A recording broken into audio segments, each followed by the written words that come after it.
আমাদের সাথে অস্ত্র জুট মিলের আলহাজ জুট মিলের শ্রমিক ভাই এবং বোনেরা এখানে উপস্থিত হয়েছেন। আমাদের উপজেলা বিএনপির আহ্বায়ক আজিমউদ্দিন সাহেব সহ এলাকার মানুষ এবং সাংবাদিক ভাইয়েরা সকলের প্রতি আমার সালাম, আসসালামু আলাইকুম।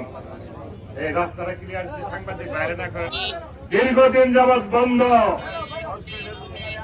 আমাদের কাছে সবচেয়ে বেশি আফসোস এবং খারাপ লেগেছে এই জুট মিলের সিডিএ নির্বাচনের 2 মাসের মাথায় এই জুট মিলগুলো বন্ধ করে দেওয়া হয়েছে।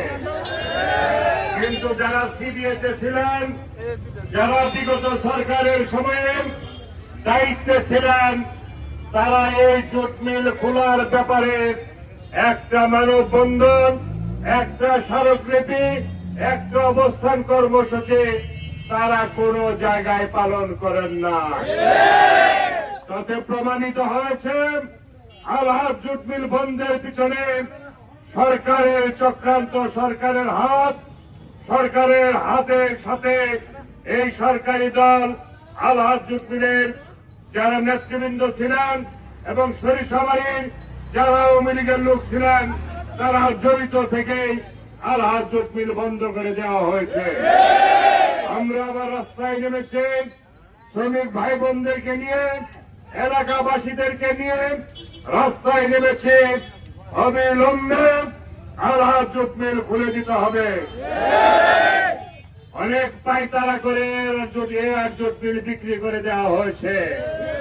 যারা নিয়েছেন সেই সময়ে সরকারি দলের যারা দায়িত্বপ্রাপ্ত লোক ছিলেন তারা এর জুট মিল পরবর্তীতে মালিকের কাছ থেকে কিনে তারা প্লট হিসেবে বিক্রি করে তারা অর্থনৈতিক ভাবে লাভবান।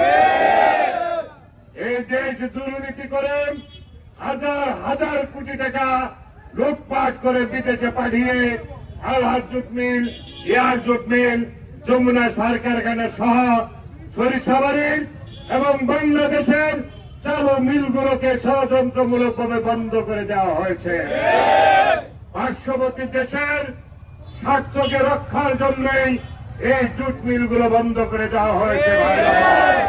সাংবাদিক ভাইরা আছেন, আপনার কাছে অনুরোধ, আপনারা এই দাবিগুলো শুধু আলহাজ জুট মিলের শ্রমিক ভাই বোনদের দাবি না, সরিষাবাড়িবাসীর দাবি। যেহেতু আপনারা সরিষাবাড়ির সন্তান, যারা ইলেকট্রনিক মিডিয়ার সাথে আছেন,